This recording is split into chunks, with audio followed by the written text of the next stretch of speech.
Hi, welcome to Help with Hannah and Calvin. I'm Calvin Reed. I'm Hannah Jones, and we are here to answer your questions. This podcast is brought to you by Little India. This is a beloved local family-owned restaurant with 4 locations throughout the Denver area and a coffee shop. Some of my favorites on the menu include the chicken korma, tamarind margarita, and all the samosas. If you live in Colorado, you should make this place a regular stop, and if you're visiting our great city, be sure you don't miss Little India. Visit littleindiadenver.com to find a location near you. And thank you, Dude IDK Studios in Denver, where we are recording. Hi, Calvin. How have you been? I'm existing in the space, Hannah. Okay. So, Wait, I'm no, not elaborate. dead. I'm not dead. Yeah. I'm not thriving. I'm surviving. I would say, but surviving seems a little harsh. I'm fine. Solid 6 out of 10. Yeah. Yeah. It's been a good 2 weeks since we've past checked in, and I think we were both doing well last time, so one could surmise we would be doing poorly this time. Yeah, last pod we were crushing it. So it sounds about right that it's just. Yeah. I've had such a shitty past few weeks. Partially because I was moving and that was really stressful, and then just I kind of need to get my ass in gear, actually have to change my life. Because I've just been regressing, dude. Interesting. You think so? Yeah, I feel like I'm at the mental health state that I was 2 years ago. And it's I thought I made all this progress. No, I might have to get back into therapy, but I'm always a support of getting back into therapy. the problem is that I just always oscillate right around the line of how helpful therapy is and how helpful an extra $150 a week is. Yes. And it's always just kind of barely crossing the line. Could you compromise with it and do every other week? But then what's the point? Oh, I do therapy Because every other here's week the and I thing. like it. If I did therapy every other week, then exactly half my sessions I would be ovulating and I would be like, why are we here? I've never had a problem. Okay, that's And super then valid. the other half of the sessions, I would be PMSing and I would be like, why are we here? I'm going to kill myself tomorrow. Doesn't make sense to heal now, that makes total sense. Which, yes. and so I will say, if you're listening to the pod, I don't think it's healthy or good to want to kill yourself during your period.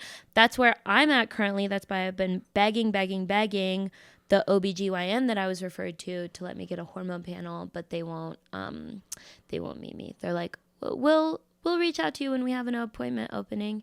And then I called my PCP again. I was like, can I get a different referral? And she's like, that's not how those work. No, because my roommate's sister is having just had the hardest time seeing an OBGYN. It took months for her to see it. And it was huh? That's weird. What's the backup going on, you guys? Yeah, I don't. What's going on in your life that you can't do your job? Is there's no busy season for women? That's not a thing in medicine. Honestly, I feel like there probably is, though. Oh, I mean, what would the busy season be? Well, okay, I saw a fair amount of TikToks. This is gonna sound so bonkers. TikTok knows I'm 29. And so it's feeding me a lot of pregnant women women.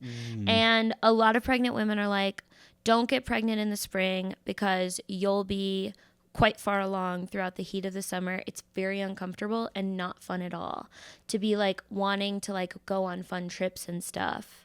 That's not a fun time to be pregnant. You know what is a fun time to be pregnant? Throughout the winter, okay? Because you're staying home, you're cozy, and maybe you're visiting family when you're far along and you're wearing cute big sweaters that show off your bump. And so I just seen a lot of women who are like, yeah, get pregnant in the fall and have the majority of your pregnancy kind of over the winter and then have your baby in the spring. So in my mind, I'm like, yeah, they have no open appointments because they're delivering all the spring babies.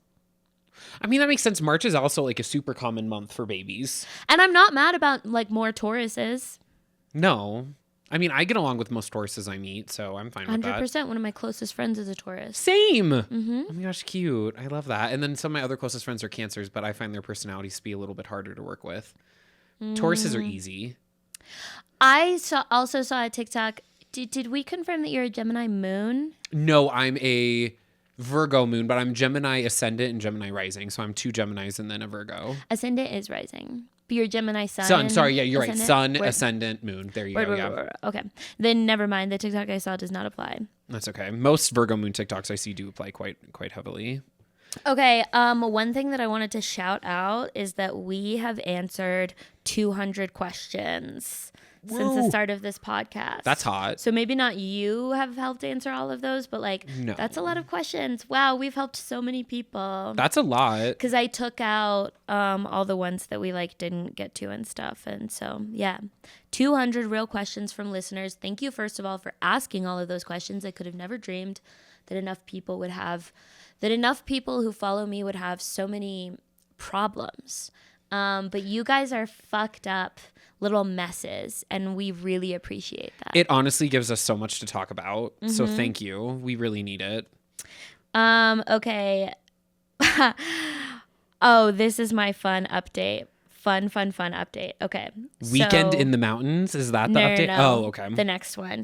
Okay, so I'm excited for this one. I am on Hinge. There's this one guy who sends me a message. You know how most guys, and I don't follow them for this at all.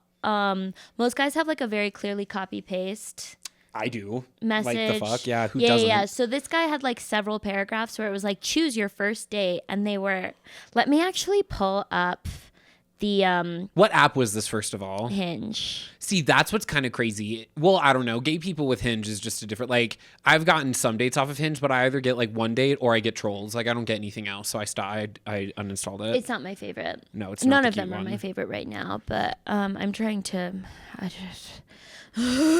Okay.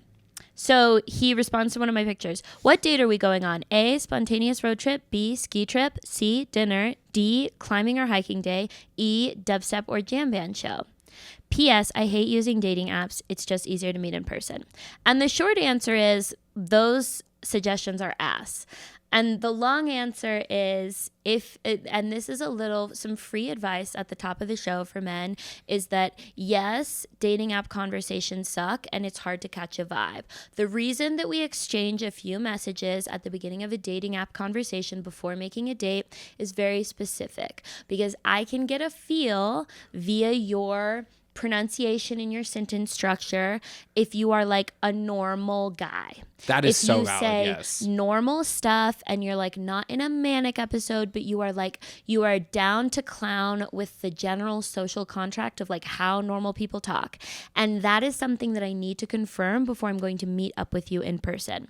Second of all of your suggestions are way too long and high risk. A first date should be shorter. If you're gonna do dinner for a first date, it should be a more casual dinner. What That's dinner? I What believe. dinner are they suggesting?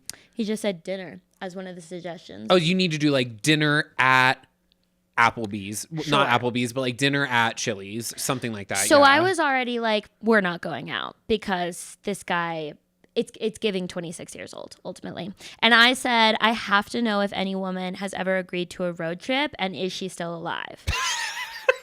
And he said, oh, my lawyer had advised me to answer that question. I guess you'll have to find out for yourself, which is like, okay, it's not creepy. sort of like the moment to be cheeky.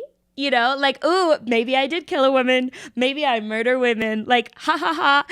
And so it's like, okay, major misread. And I did not reply to that.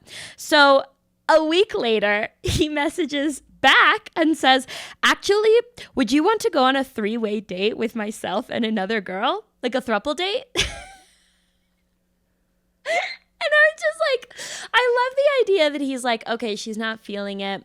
Let me like, because a lot of guys do that. If you stop responding after a week, they'll like send another message just to like, because like, yeah, shit does just fall through the cracks. A lot of times I just like, I'll get overwhelmed and I'll like not look at Hinge for a week. And then by then I have a lot of like new shit at the top. So That's like a very understandable thing. I feel like Totally. things just fall through the cracks on dating apps so easily. Yeah. And I don't judge them for that. I don't judge them for the copy paste thing. It's like, yeah, be slick, have a move, whatever. But just the idea that you were like, okay, she's not into it regular style. She'll probably be into a throuple date, which most insanely bold suggestion ever. For the record, I am someone who like actually is fine with going out with a couple of people. Like I get on Field and I will like match with couples sometimes. I've done that before, can be fun. It's not my first priority right now. But I'm not like opposed to that on like a staunch monogamy standpoint. Family members, you can turn the podcast off for the record. What I do want to clarify is that if you're a man and you're looking to have a threesome or any sort of three-way tryst, the way it's not going to fucking happen is that you pick out two isolated bisexual women and just like, they'll probably get along because I find them both hot. Because here's the thing about bisexual women. In most couples, in the vast majority of heterosexual couples who want to have a threesome with another woman, that is an extremely common dynamic. And the vast majority of the time, the way they set it up is the woman is going to pick. Because most of the time in a FFM threesome, the man is happy to be there. The man does not have extremely particular standards. And if he does, he's most likely not going to get to have a threesome. Hate to break it to you. Yeah. Whereas usually the woman is going to be better at facilitating a connection with another woman. She's going to be better at making the other woman feel safe. And she's going to have a better idea for what kind of dynamic would work. And also, like, women also have particular types with other women, you know? Mm-hmm. Like, I think... Like, what does he think the odds are that, like, I'm attracted to this other woman? Because, like, I could explain to him that, like, I have a very specific type when it comes to women. And, like, he's barely my type. And I just really doubt that the other girl that he picked out is my type at all. What would you do for a throuple date, though? Like, that's where I'm kind of lost. So that's the first problem. Second problem, I don't do throuple dates that occur in a public place. I do throuple dates or picnics in a park because I cannot stand the idea of sitting in a coffee shop where other people can overhear that I am on a date with a couple. That is so deeply humiliating to me. Yeah. And every time I've overheard it, I know exactly what's happening. When people are on a date with a couple, I was in a coffee shop recently with my friend and we were laughing about how the people next to us was a bisexual woman on a date with a couple. And like, I will never be that girl. Never in a million years. If that happens, it's good. No one is going to witness it. Okay? Yeah. So it's going to be a picnic in the park and it's definitely not going to be whatever plans that guy has in mind. That to me is just so interesting because the one time I had something with a couple, I just like went over to the house. Like I didn't need to do like any prep. Like I don't like, it's just like, cool. I'm perfectly aware of what we're all in here. Yeah. Like I'm perfectly aware y'all are the couple. I'm the new addition. So we like talked for a little bit and I like that, but I didn't want to meet in public. Period. Well, like we were doing our thing. I think for some reason the tradition is meeting in public for the first time to establish if there's any kind of vibe. Mm-hmm. Because women just like feel safer meeting in public for the first time when it's a FFM, which is like the most common. Yeah. I've been asked to be part of an MMF and then God, MMM. The dream. You know, I said no. And we've all seen Challengers, and we're all thinking about it. Yeah. I mean, I would have been okay with it. It's just my problem is I was friends with the girl, and so it's like, your guy's hot, but I wouldn't do I'll be honest, anything Calvin, with you. You don't strike me as bi in the least tiniest little bit. No, I don't think a single person has ever been like, you give me bisexual energy. When I came out, I think I mentioned this on the pod, but it's funny. I'll say it again. I don't care. When I came out, I did come out as bi first. Rough times. Like bi, but no. But I did come out as bi first. And all of my friends just thought I was coming out as being attracted to women as well. When I was actually coming out like the flip flop. And so it's like, yeah, I know I just give off gay and that's fine. That's why I was so shocked to be asked. It's like, do you know I'm not going to do anything with you, right? Weird ask also. Weird ask, I think but it's the guy weird was hot. when friends ask their friends to have that. I think she didn't ask. He asked. She asked. She was messenger. She was texting him, and then he was like, well, are we down for a third? And then she looked at me because she was really horny. And I was like, oh, gross. No. Well, I think what a weird vibe. Oh, no, it's fine. I didn't mind it. It worked because I don't know. It's like, I didn't care because I was like, no, I will sleep on the couch. Like, you get your dick. Because I was like visiting this friend, but it was like super chill vibes. Like, I'm very flexible when it comes to friend hangouts. I've had multiple friends get dick while I'm hanging out with them. And I just like chill at their place, or I have AirPods. I have a phone. Like, I can entertain myself for a couple hours. I don't ever want to be a cockblock. Unless, you know, like something's dire. So I just, you know, chilled on the couch while they did their thing. I think she just didn't want me to feel unincluded, which I like. Wait, no, that's so exactly. Because like when I was young, my mom was always like, okay, like if you're having food at your house, you like have to offer some to the guests. So it's like, yeah, if you're like going to get dick and it's your house, you have to offer some. And it was her house, and she's such a good hostess. I hope. I hope this. I might tell this friend to listen. Like literally, like she's such a good hostess. I so understood the vibes. Like I did not feel uncomfortable at all. I was like, this is just no for me. And she just like knew you well enough to know that was established. Yes. I think in most cases, in most cases, couples are just like too comfortable taking a real long shot. With their friends, and I think that's like a by and large an insane thing to do. No, if any other friend asked me, like it was definitely you're a special friend to ask that. What was most insane about this particular message is the idea that this guy thought a fun dynamic would be like two girls who the only thing he knows is that like he's attracted to both of them, and they're like maybe slightly into what he is. Like that's not enough. Like that's not enough. That doesn't make any sense for him to be the connecting point. Because again, in threesome tradition, in long-standing threesome traditions, the woman is always the point of contact. Or it's always like two women who know each other and they're like, we both think this guy is hot. Okay, word. Yeah, it's proof that he's never had one. It's either a female friendship and they pick up a dude, or it's a couple and the woman finds the woman. I 100% agree. Yeah, this is just proof that this man has not had three ways. He's living in a fantasy. And here's the thing, I guarantee he will, because he's going after what he wants. And he's 100%. He'll get one, but he's taking the long haul my of message learning. back was, that's so bold of you. I don't think we're compatible, but good luck, dude. And then he was like, thanks. If you know any other bisexual girl looking to go on some dates and ultimately turn into something, let me know, homie. Yeah, he's really trying. You know what he's doing? He's doing what I can't criticize. You're throwing every single thing you have at the wall, and you're seeing what sticks. 100%. And why not? Because here's the thing. People who are immune to rejection and people who take long shots like that always end up doing great things. I can't relate to that. Well, I can relate to the long shots. I can't relate to them feeding their worth yet, but I'm positive it will one day. I think it does. But yeah, he's really shooting the wall. But you gotta respect the effort, and I hope he gets that three-way. Yep, absolutely. I think it's a good lesson for the listeners that take the big shot, because there's no way that you could be stupider or like sort of like more out of water than this guy. And this guy got a perfectly pleasant response. I was like, I'm so proud of you for what you're trying to put together, dude. Yeah. It's not for me at all, but best of luck. And honestly, what's the worst you're going to say is no. You ask a question, the worst answer you'll get is no. Yeah. Actually, I think there are definitely a lot of women who would have said something like extremely unkind to him, because that's sort of like a bit of a movement or a trend that we're experiencing with women. So another bit of free advice at the top of the pod: don't do that, because it's so much more fun to live in a world where men ask for insane things and we say, no, thank you. As long as they're asking respectfully. Yeah, to me, I can see why if he maybe asked you in a really rude way, go off. But like, he didn't ask in like a mean way. He was just like, could this happen?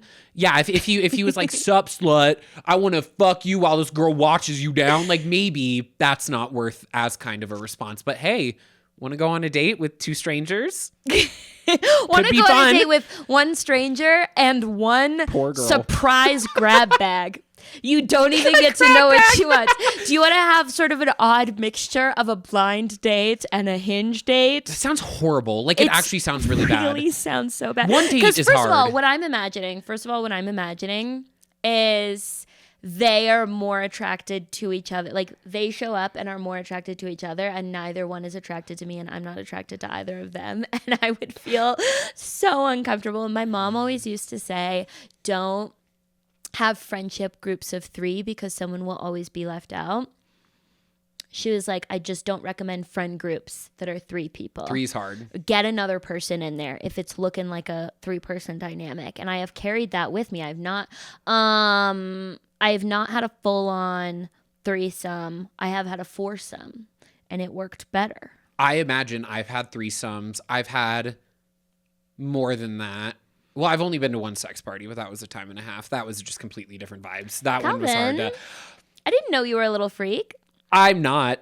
I literally would find one person. You brought Carcassonne. I literally, it just proved that intimacy is my favorite part of like the human connection when it comes to romance. And so I would find at the sex party, I would find like one person I was really attracted to and I'd be like, we're going to hang out. And then they just like go fuck that other person. And I was like, oh yeah, I forgot. Like this is a party. Like you're not supposed to find one person and kind of chill with them. So I'd have to find like a new person to chill with. I get confused about that at regular parties.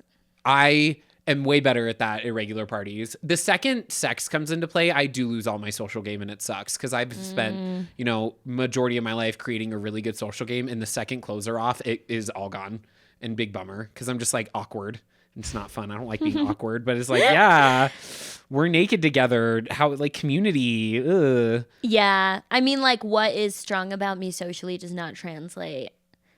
It's obviously a very different vibe. Yeah, like I am very jealous of those people who are charismatic in a way that would translate perfectly to the bedroom. But then they're almost never charismatic outside of it. I don't know. I haven't met someone who's been charismatic in both. Sometimes it's hard to parse out what is charisma and what is hot. You know when you meet someone and you're like, wow, they're so charismatic, and they're not. They're hot. They're actually and then there's like wow, they're so to. hot. They're not hot. No, they're just charismatic. That kind of goes both ways. You've never been a part of a three-way? They can be really fun. Oh, they can also suck. I've been a part of but never like a full, it's never gotten all the way there. Yeah, I've been a part of two, and one was horrible and I faked a migraine to get out of it, and then the other was great. You faked a migraine? To like get out. Get the fuck out of there. It was horrible. I have a whole joke on it. It was just rough times. Both of them were super ugly. I was mistold. I was catfished. It smelled weird. I was in the closet. So I was like, I was newly out of the closet. I've been out of the closet maybe a month. Calvin. Yeah. So I was like really, and no one knew. That's it was like you 2 a.m. just learned how to ride a bike and you're on like a BMX trail. Yeah. That's insane. That's how I've taken my entire sexual learning experience is like, I've never done it like the easy way in. I've always done it. How can I make this as difficult for myself as possible? And it has truly been fun. It's a good time. Wait, so what was you said something about the mountains. What's the weekend in the mountains? Oh, yes. Well, this past weekend I was in the mountains for my friend's birthday weekend. It was very fun. I was going to say something about it. I was going to take a takeaway, and then I felt spiritually moved to not say it. Okay.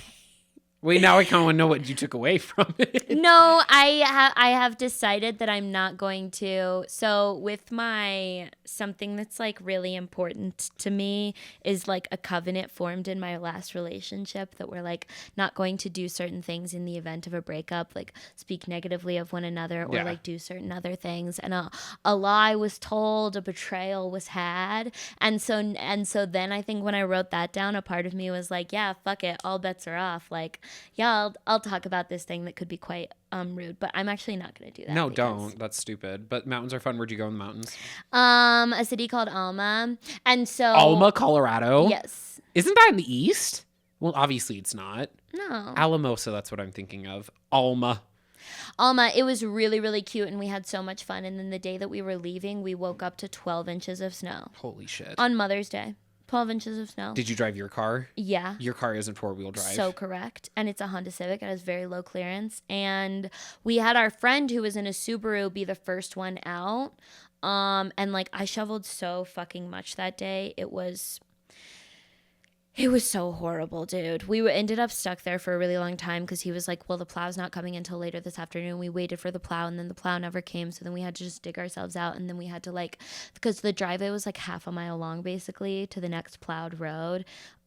It was just really terrible. I stopped at Dutch Bros on the way back, and I was like, yeah, I spent the weekend in Alma, because you know how they always want to have like a full-on conversation with you, the Dutch Bros employees. Yeah. And they were like, yeah, what were you doing this weekend? Oh, I was in Alma. And she was like, oh my God, I heard you guys got plowed. And I was like, well, we very much did not get plowed, and that was the problem. And she was like, ha, ha, ha, ha, ha. And so that was my little Dutch Bros story. And that is the wholesome, peachy takeaway for my weekend. Honestly, those Dutch Bros people, my goal is to be like one of the better stories they say. If that makes, because they're gonna ask you no matter what. Although some of my favorite people in the Dutch Bros line are the people that say fuck that, and then they're just like, hey, ready for your drink? Great. I like the rule breakers, but if they're not gonna be a rule breaker, I want to be like the most interesting person they've talked to. Interesting. Because I need all strangers' approval. So I'm like, if I can get this person to be obsessed with me in 30 seconds, we're in. I wish I needed all strangers' approval because I often think about some days I'll be like, you should use every interaction as practice to become a more charismatic and gregarious person because that's what I want out of life. Yeah, that's what I do. I want those skills. And then I like get to the front of the line and I'm like, absolutely fucking fuck this. I need coffee. I don't give a fuck about what this person thinks about me. And then I'm just like, yes, no. It sucks when they like think you're your friend though. That sounds so mean. But like if you are really nice and charismatic and gregarious all the time, then people will just assume you're their friend when you're not. And they're like, and you're just like, oh, sorry. It makes me feel like Regina George. Like it makes me feel like the popular bitch, which I don't love. That's high school me winning. Did we already have this conversation about how I've been experimenting with smiling in public? I don't think so. I've been experimenting with smiling in public because I think that I want to give more good energy to the universe, and then also like I would like to get flirted with more often. Yeah. And of very first night I ran this experiment, I decided to smile more, and it happened. And I was like, oh, is that what you have to do? And now I feel like an evangelist where I'm teaching women that like, well, this is how to not get flirted with. I didn't realize you could just turn it on and off, but if you develop a certain sort of resting bitch face and an extremely acerbic personality up front, yeah, no one thinks you're their friend, dude. It is actually so easy to move through the world, and this is sort of my default mode, and I'm trying to learn another mode, and it's been great. I like that I have full control over it, but nobody's overly friendly, nobody assumes familiarity, nobody flirts when you don't want them to. Like, it's actually a really easy way of being. See, I don't know that one, because I've always had such a big upfront charismatic personality that when the second I'm not that, people are like, oh, what's wrong? Yeah. No, and people so it think just I'm a becomes cunt hard. for sure. And they think that something's deeply wrong. Well, no, I bet I like on the flip side, if you're not always happy, like the second you're not, like someone's like, oh, whereas if you're always acerbic, I love that word. If you're always that side of things, then the second you're happy, people are like, whoa. Recently, a guy came up to me at Comedy Works, a comic, and he was like, oh, I was wondering if you would want to like play this role in something that I wrote. It's like a really acerbic person. And I was like, yeah, I like very much know that that's how I come off, but you like can't just walk around telling people that they're acerbic and that you like had me in mind when you wrote this role of like an off-putting person. Like, yeah, I get that. Yeah, no, the actor in my head is just like a role was thought of for me, but like that. But like I get that. I get the normal brain for that one 100%. Like, hey, like I wrote a role about like an incel with you in mind. I was wondering if you would like want to. I've had multiple people be like, I've written a role about the gayest motherfucker that has ever walked the planet. Okay, gay is not necessarily gay is neutral, right? It's not necessarily. I think it's a horrible thing. No, but you're right.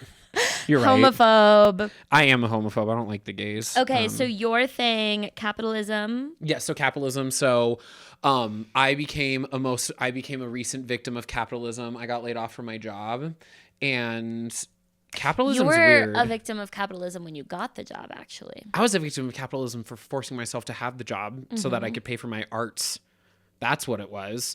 But now I'm like on like a different track. It's weird. Like in some ways I'm like definitely bummed out, but then other ways I'm like, ooh, I can like pursue my passions at a different level, and I can like learn things I was planning on not learning and just like dealing with later. Cause I fully didn't like the job I had. I was like, ooh, I'll stay here until I do full-time comedy. Like my goal is full-time comedy actor. Like I want to do that stuff.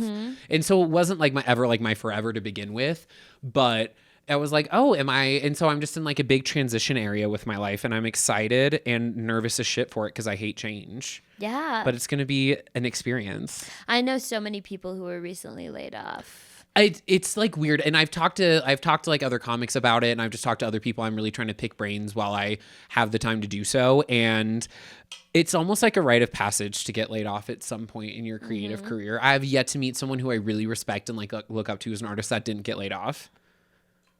Not even fired, like laid off. I've never been laid off. I've only been fired. So I don't respect you. For having an acerbic personality. there was this guy who came in every day and he sexually harassed all of the female employees. And I didn't know.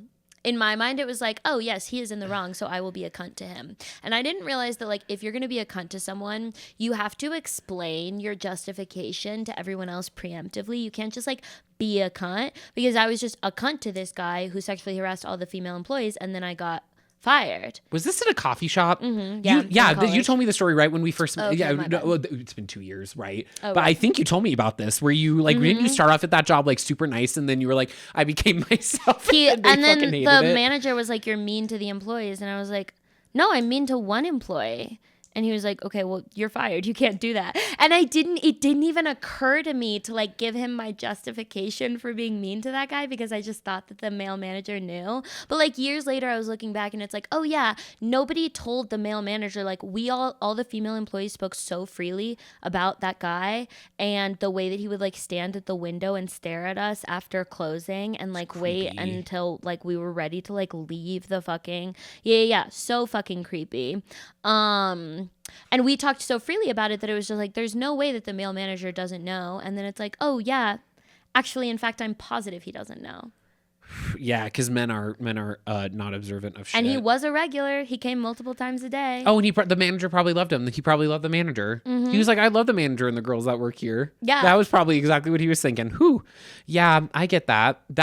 I don't know. I've never been fired. My mom's side of the family has like this weird thing when it comes to working where it's like it's very like Ronald Reagan-esque vibes of like work hard, you'll get there. It's like the American dream, Yeah. but like, without the it's like it's American dreams without the reality. And so I've tried to like avoid that. So I've never wanted to be like the best worker, because I used to do that. And then you get like screwed over by companies, because companies are never there to support you. They're there to employ you until you're no longer needed. If you're PSA. boss's favorite, then that just means that you are being most effectively exploited. Yeah. And then if you're your boss's favorite, my boss fucking adored me and I still got the chop. Like, it literally doesn't matter. I used to think like, well, and I also did like my own manipulation. Like, I always make sure I'm incredibly well liked at every single job I get, so that when I leave, people miss me. I want to leave a legacy. Like, and it works. It works great. I've left jobs where I'm like, I know for a fact y'all are going to be fucking gutted, and it's worked so well. That's delightful. Like, one job I used, because I'm not a Disney adult nor a Disney gay. I just really like Disney. But I like wouldn't identify as like it, because like I'm not going to pay to go to Disney. I'm not paying thousands of dollars to like go to Disney, but I like the movies and they're catchy musicals. Like, I like that stuff. I'm a theater kid. Of course I like catchy musicals. Calvin famously only kind of likes Disney and is bisexual.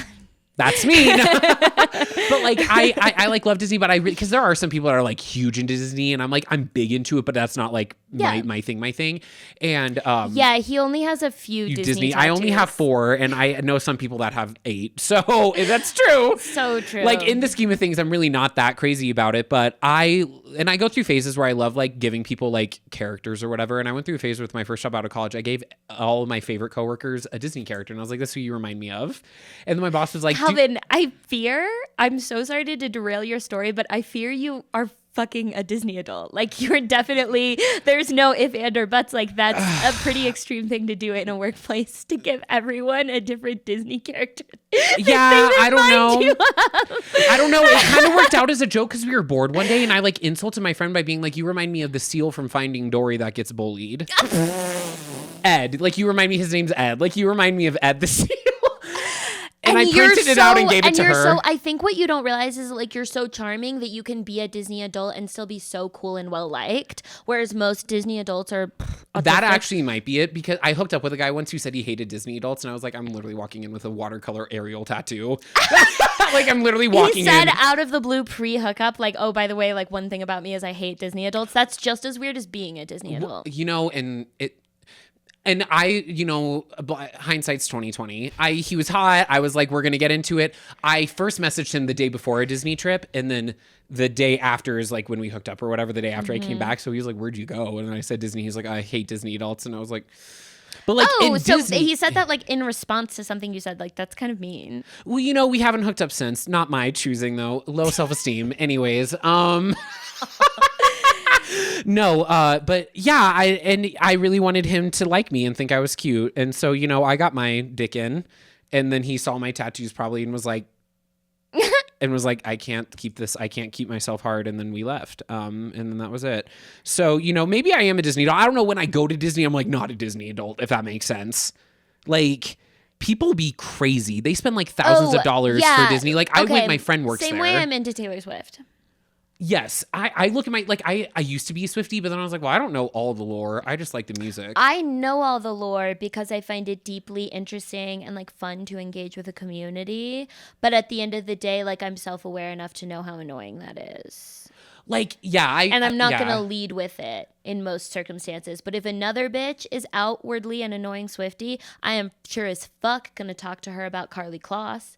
Okay, yeah. Okay, so yeah, you're right. That's how I am. Like, I'm a fan of it, but it's not like so much. Like, I can go either way. I'm a bit of a chameleon. With specifically with Taylor Swift, Beyonce, and Disney, like those three big fandoms, I would say I'm a chameleon with them because I'm big fans of the three. I know my favorites of all of them. I listen to the albums the day they come out. I watch the movies the day they hit the Disney Plus, but I'm just not going to be like screaming it. 100%. Alrighty. Are you ready to get into questions? Let's do it. So before we do, some announcements. I have shows coming up. Every month in Denver, I have a new material show. These shows are completely different every time. There's new guests and new material from me. This show is my baby. And if you want to see me and you live in Denver, this is always my recommendation to come to. It's at Dude IDK Studios on the first Wednesday of the month. And they always sell out weeks in advance. This month is looking to be no different. On tour, I will be in Los Angeles June 6th. Please come to that show. The room is really big and really cool, and I'm just like really nervous about selling it out. We've sold some tickets. It's not the danger zone yet, but please get them early because if you sell it out last minute, I'm going to be so stressed about it. And then also you should get, Nashville, I'll be there the 27th through the 29th. I'll be headlining at Third Coast Comedy Club the 28th. So that'll be the show. I don't have the ticket link quite yet, but get on my text list for Nashville and I will give it to you as soon as I have it. I'll be in Raleigh May 26th. We're recording that show at the Poorhouse. So your laugh could end up on SiriusXM if any of my jokes get accepted by SiriusXM, which I don't think they will because they're not particularly clean. And then get on my text list because I have plans. I have dates coming up in New York, Philly, Boston, Savannah, Atlanta, and San Diego are some of the places I'll be the rest of this year. So get on the text list. Don't rely on seeing them in Instagram stories. Just definitely get on that text list. You will get one text with the ticket link. It's simple as pie. And I have shows coming up all in Denver, the 18th, the 25th, and the 31st, and Pride Month will book up in its own time. And if you want to see me do some longer time, go to the show on the 31st. I'm doing some more time at that show. Ooh, very cool. This podcast is sponsored by the Patreon. Patrons have first priority to get their questions answered, and they also receive a bonus episode every month, and it's only $3 at patreon.com/HannahJonesSchool. If you want to ask a question to get answered in a future episode, you can find that link to that form in the podcast description or on either of our link trees or on any of our social media platforms. Alrighty. Question number 1. How do I disengage from a friend that keeps ghosting you for months at a time, then pops up again? I don't want to ghost back, but I'm avoiding conflict because do I really have to tell the truth that this dynamic is not working for me? Signed, Friend Ghosty. I don't think there's anything worth to say. Yeah. I don't know. Like, it depends if you're because I have some friends that are really high maintenance. We work out, like we talk a lot more, but then I have other friends that are really low maintenance and we only pop up once every couple months and it's fine. Yeah, if it's truly not working for you and it's happened multiple times, and I assume you've said subtle stuff, like you've tried to reach out in the middle and they just like do not respond, you just have to accept that that's what they have to give. There's no reason that they have to become the kind of friend that you want. There's no reason that you have to become the kind of friend that they want. Just blow them off. I mean, yeah, it's one of those things where it's like when they come up in those couple of months, just say, sorry, can't hang out.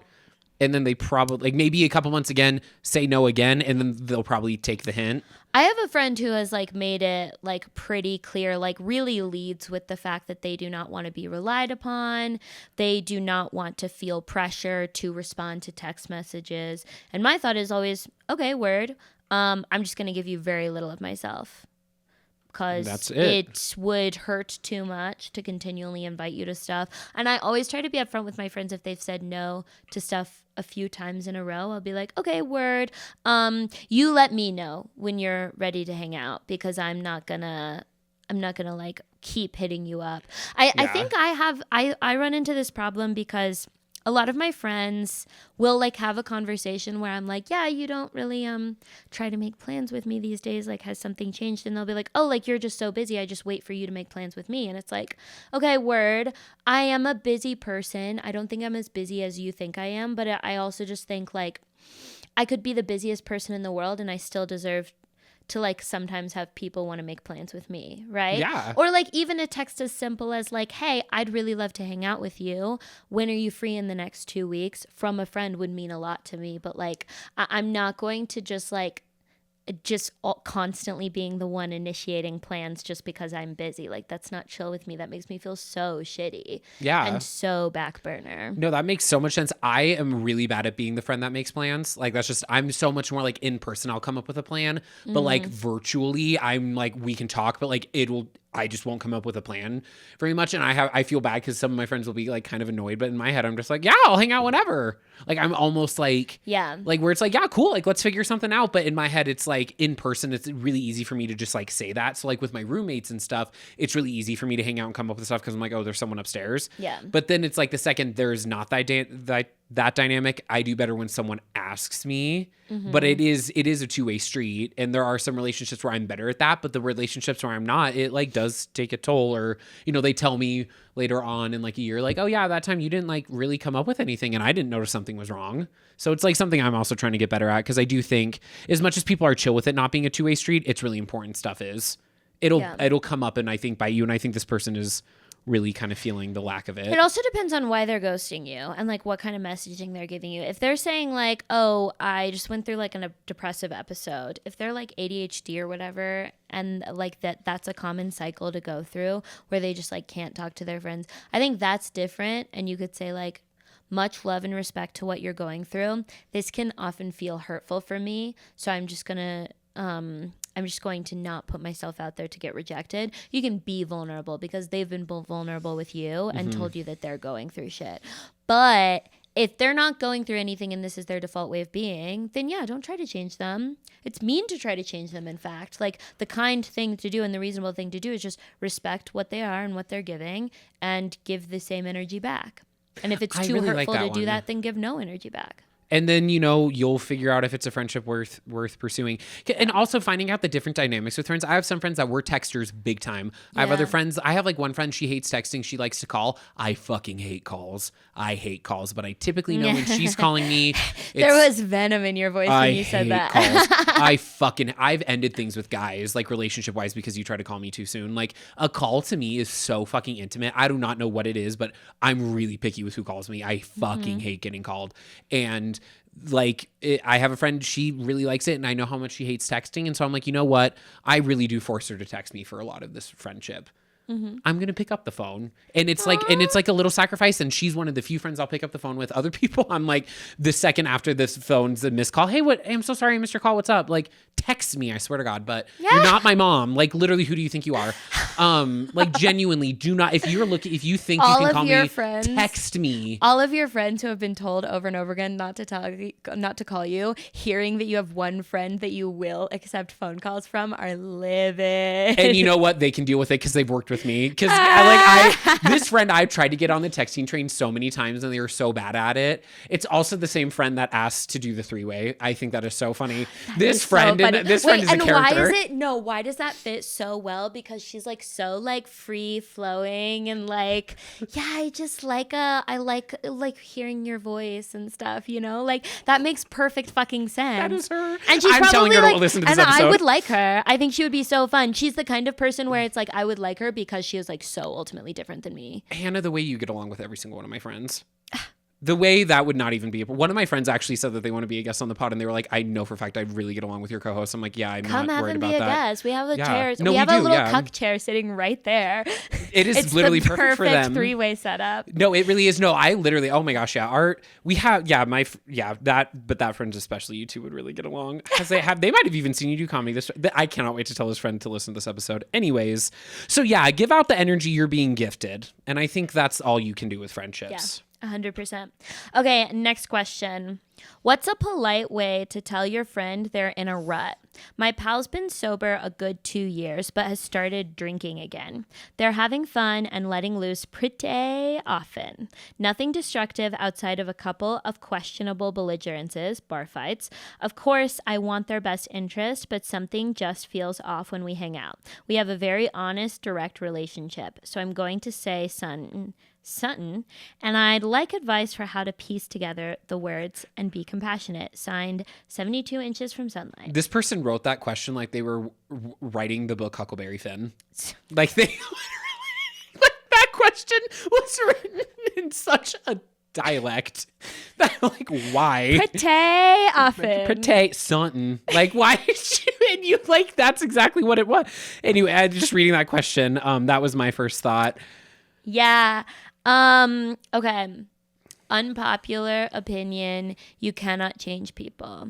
The way that an intervention works is it's a bunch of people sitting down and saying, we have no control over your behavior. We are setting a group boundary. Okay. You can set a boundary here and you can tell them exactly what the boundary is. And the boundary is what your behavior is going to be based on their behavior. So you say, hey, I got to be honest.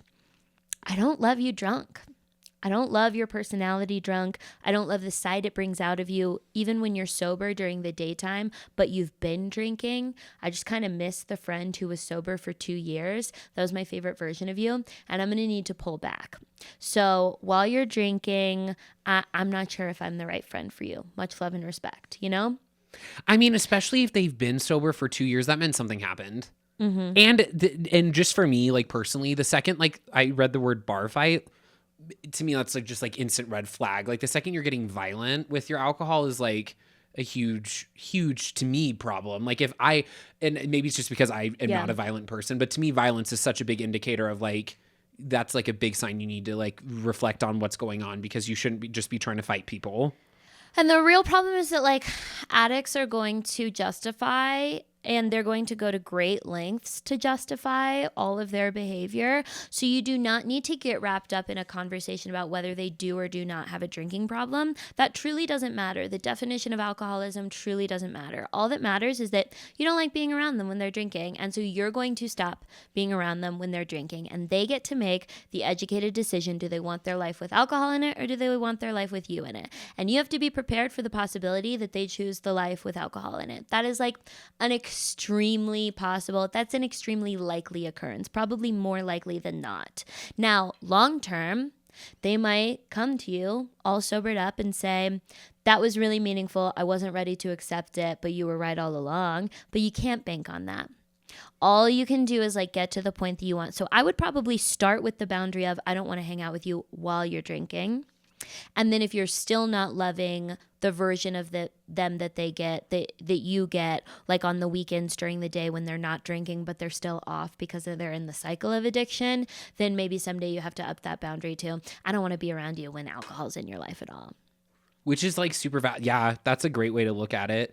And like also kind of reflect on your relationship with alcohol possibly. Like if it was something that you always drank while they were sober or something like that, that's also something to take into consideration of like, if you're someone who feels like you have a good relationship with it, but you're worried about somebody else, that could be like something where it's like maybe you come up with like hangouts that aren't alcohol involved. Like for some reason, the first thing that came up was a hike. To me, it's like harder to drink on a hike. Totally, yeah. I think only invite them out for sober plans, obviously. If you're going to draw the line that you don't want to be around them when they're drinking, you should also not be drinking. Yeah, I was going to say, make sure you draw the line for all I know you are drawing the line. That would be an insane thing to do. I feel like people do that because or at least, you know, I there are people who, you know, like have better relationships with that kind of stuff, like whatever, good for them. But I sometimes think that they forget that like them doing it can sometimes be a trigger, especially if it's like this person, they did 2 years, they're kind of back into it. Like little things like that do make a big difference. Yeah. Best of luck though, but remember you can't control or even really impact their behavior at the end of the day. And it sucks. Yeah. Like that does suck, especially if you're super, super close with this person. It sounds like you are. You've been friends with them pre-sober, sober, and like post. Like I imagine that's like a tough. I think the most frustrating thing for me about boundaries becoming a buzzword is that like everybody has this like fully incorrect like assumption about what they are, which is that they're like a way of controlling another person's behavior. Like a boundary is don't do this, not at all. A boundary is if you do this, I leave. And so you have to actually develop the skill of leaving. Like of noticing when something is happening and picking your ass up and going. And until you have learned that skill, you're not enforcing a boundary and you're not setting a boundary. You're just kind of whiny. Yeah, I mean, there's also that. And then there's also preventing it from being like an ultimatum, because that's also not great for relationships. Like it's also just hard to like navigate that as like the person wanting to create the boundary to like make it not toxic for you or for them. But I would definitely say start with just like, let's not hang out while you're drunk. I think that's a great way to do it. Question number 3. What's an appropriate dating age gap? Sign Lost in Translation. That's a funny movie reference. Although I don't think Bill Murray and Scarlett Johansson actually dated during that time. I like to think Drake is writing it. Drake, he's like, I need to know you guys. What are your thoughts? Okay, I by default go half your age plus 7. I think that's a great rule of thumb. I've never disagreed with the half your age plus 7 rule. And I think you are such a better. I love that I was the person who read this question, because I've made some seriously questionable date. I've gone on dates with people who are, wait, so if we double my age and then add 7, No. Add 7. Wait, no. Hang on. Subtract 7 and double that age. Wait, no. Hang on. Wait, what did you just say? Okay, wait. Like you've gone on dates with people who are too old for you? 1,000. I've gone on dates with all of my friends. What's the biggest age gap? What were the 2 ages? 24 and 59. Okay, 59. Half that age is 29 plus 7. Is 36. Yeah. I was a solid 12 years too young. You can definitely make that decision, but like... But like coming from the experience, I also think a hookup age gap is different than a dating age gap. Yes, I do agree with that. And that wasn't a relationship, right? That was a hookup? Yeah, I don't fucking know. And I think that was part of it. Oh, dear God. Because I thought it was a hookup, but 60 then... is old, Calvin. I'm aware. I'm so... Okay, my dating life is so fun. Sorry, did his dick work? Yeah. It actually did. It was quite a nice stick. The reason why I was so intrigued is because he had great sex eyes in his dating profile.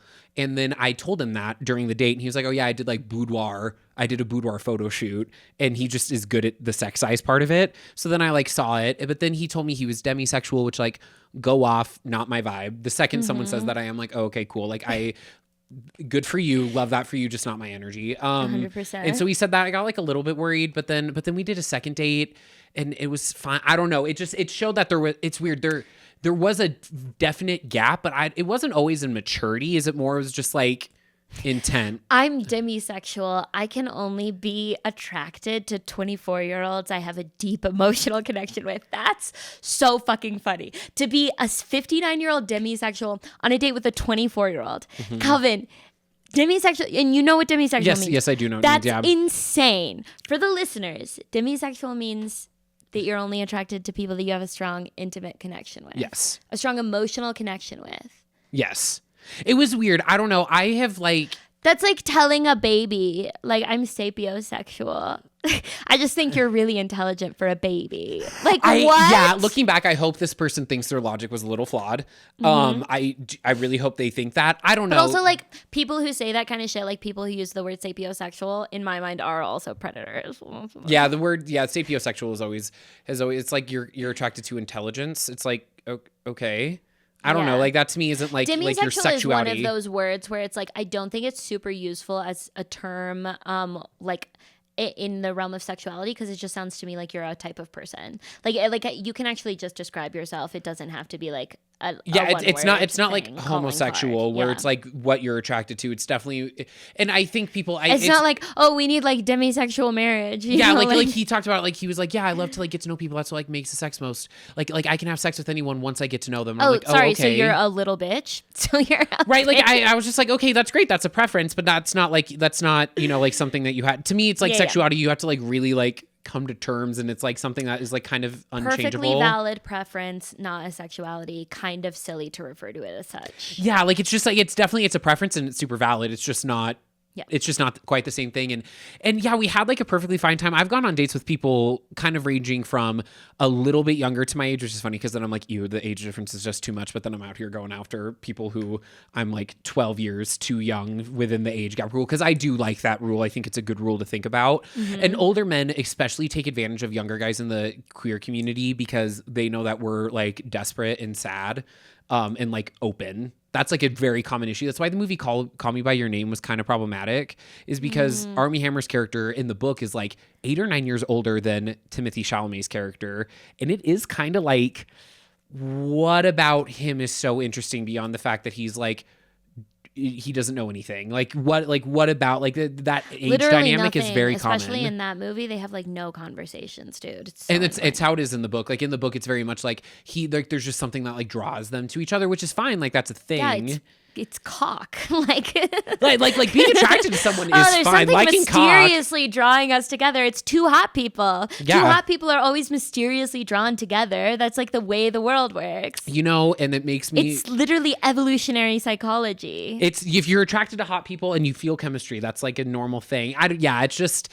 It's such a common thing in the queer community, just especially with men, that like they'll take advantage of guys. Like when I was 18, I had a 60-year-old on Tinder really trying to get with me. And I was like, looking back, I'm like, yeah, so you were definitely gross. I was 18, dude. Like I knew nothing. I wasn't even out of the closet yet and you were really trying to get with me. But it's like something, so it's with the queer community. But then I also know guys who are my age who are dating guys in their 40s and they seem to be happy. I'm like, okay. But it just doesn't, I feel like where you're at in life will always, it's not even always a maturity thing. It's like, this guy was talking about like retiring and wanting to travel when he retires. And I'm out here like, this is the start of my career. I want to travel for my career. Yeah. It's just like two different places in life. It's not quite maturity. It's just what you want. I think that if you are preoccupied with like how young you are allowed to go, what's an appropriate age gap, I think like those people are usually like a man who's attracted to really young women for a number of reasons, and they've never interrogated that deeply. They've never thought within themselves like, why is a 20-year-old to me so much more attractive than a 29-year-old, when they pretty much look the same most of the time. But a younger woman just has this sort of like energy and vulnerability, and it's like, to me, when a man is preoccupied with like what's allowed, it's like, oh, you've never really done deep thinking about what it's like to be the younger woman in these predatory relationships, because it's a very specific dynamic. And in the queer community, I know that it's so common, but I also like, I think like every relationship is very specific. Yeah, and there's I've nuances also like to them. I've dated like guys who are way older than me than is allowed, who have treated me great. And it was a perfectly wonderful experience. And I've dated guys my age who have treated me like absolute piss shit. Absolute shit in a boot. I really think it's worth, like, for you, if you're going after someone who is, like, I go after you're older. That's just, like, tends to be my thing. I've done reflection where I'm like, well, what is that? Oh, I have daddy issues. Okay. That, you know, there's something there. Like, I think it's worth kind of reflecting on just so that you know where it's coming from. Like I just have always been attracted, like, and I also know part of it's just like things on guys that I like I love facial hair. That's just naturally going to be in older guys. Like 20-year-olds just don't have like the same facial hair that them 5 years in the future could have. Yes. So it's like, that's just something I find attractive. So sometimes it's like physical things, but that's typically when you're attracted to older. I don't know. I'm not attracted to younger, but that's always been kind of baffling to me because I think maturity is attractive, but I don't want to like judge because I don't know what it is. I think my preferences have kind of grown with my age. Like I'm always just attracted to the traits. Like I find myself as I get older, just like more attracted to the traits that are found in like the dudes that are my age. And I'm like, oh, thank God, you know? So lucked out there. I don't have to like interrogate deeply my feelings on it. But yeah, I think that once everybody is over 25, I'm not going to personally judge your relationship. My thing was always out of college. I might judge your patterns, but again, that's not on like a cancel him level. That's on like a I'm not going to be friends with that dude level. If you're a dude who's consistently, and like I had a friend who was like 29, but like the majority of people in his social circle and specifically that he dated were like 20 to 24. And it's like, yeah, that's a fact about you. that's something you can extrapolate on. Like, that's a pattern. I've seen it for long enough. Like, and I kind of also know why that is. It's not specifically nefarious, but it does say how much like we have in common. And like, no, that's not like a quality that I find cool about you. Yeah, it's not always going to be like gross. I feel like some people also jump to it being gross, where it's like also sometimes just like slight age variance is okay. Like, it's really not crazy. And once you reach a certain age, truly, I mean, it matters less and less the older you get. Yeah. And like sometimes maybe for some people it just like clicks in a different way. And sometimes it's also where you're at in life.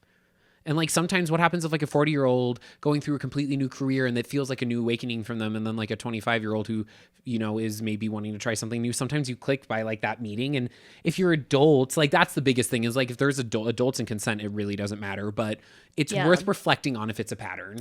If everybody's over 25, I don't give a fuck, my dude. Yeah.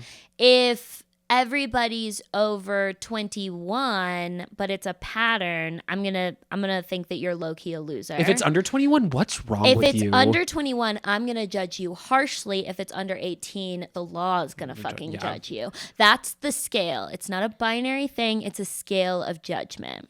As someone in like, I remember being 23 and I was 21 and I talked to a 19-year-old and I was like, fuck, this maturity gap is too much. And it's like, it's only 2 years. So it's also like, it depends on where it is too. Cause like some people will kind of be in the same, I guess it's also like same place. Cause to me, it's like when you're in college, your life is in such a different spot than when you're out of college. Yeah. Like when I was in college, I wanted to date guys who were older than me, but I talked to them about my life and I'm like, oh yeah, I'm hanging out with some friend. Like you're just in such a different, your thought process isn't the same. There's also like a thing that's really common within the queer community. I know it's really common for gay men and it's still kind of common for lesbians. The like mentorship that happens. Yeah. In an age gap queer relationship that like for a lot of people can be positive. Like that is a part of the queer community and a part of queer culture that is not uniquely 100% of the time negative. I think that like Dan Savage always talks about the campfire rule, which is like you leave every partner better than you found them. And I think that you should feel more responsible the older that you get for leaving people better than you found them. There's a comic who, I'm not trying to pick a fight with this guy, but he was like old as fuck. I don't know how old he is, but he smokes, so he's probably just aged badly, but like old as fuck. When I started comedy, he was dating a 23-year-old girl that I kind of knew. And he was like 50 something, like old as fuck, dude. And it was like a terrible situationship. And she ended up having like a crazy, like she went fucking crazy over this dude. And in my mind, it's like, okay, yes, she's going crazy. Mm-hmm. If you are a man in your 50s and a girl's going crazy as a result of your situationship, I'm only going to judge you for it. Because why the fuck are you dating 23-year-old women if you're not prepared for a bitch to go a little crazy on you, okay? Like, it would be so easy. Knowing what I know now, I could have a relationship with a 23-year-old woman, and I could be responsible enough with her feelings that I would feel fairly certain she would not go crazy on me, okay? If you're a 59-year-old and you don't have those skills, bro, just put down the dangerous toy, you know? Like, if you're not fucking prepared to, you're playing Russian roulette. Like, nobody has any sympathy for you at that point. You're learning all of your stuff in your early 20s. Yeah. Like, you're just, you're no one. You don't have an ounce of vulnerability in this situation. It's within comedy, a community where you have all the power and you have a TV credit and she is an open micer and you made this bitch go crazy. Yeah, but then there's like those power dynamics. That those she's the one who's showing up to where you are, and that's weird as fuck. It's like, yeah, that's weird. Okay, anyway, that one's also just different because there's the power dynamics that are involved too, and it's like, sure, 100%. They're adults, but then there's those power, like everything is so nuanced with that age stuff because you could be in like literally the same exact position in life, and it's not nearly as weird. But the second there's like the power play, then it's like a little funky, and then the second there's power play shit, it's a slippery slope from there. And it's just like, why maybe it's because I'm the less bad side of I like the older. I don't want to be like a mentor to someone I'm dating. That to me sounds like a turnoff. Like, I'll be your friend if I like have to teach you things. I'm your friend. I'm not like that's not an attraction thing, but that also could just be based off of like my own personal preferences. So true, but goddamn, I would love to receive monetary gifts. That's why I want to go for older. I'm down to learn from somebody I don't want to teach. Am I attracted to old guys or am I poor? I'm both. Yes. Alrighty. I think that's actually as much time as we have for today. So Great. Thank you so much for joining us, everybody. Subscribe to our Patreon. It's only $3. Patreon.com/HannahJonesCool. You can find all of our shows in our social media platforms. I'm at Hannah Jones Cool. And I am at Calvin Reid, REID _. Have a great day. Bye.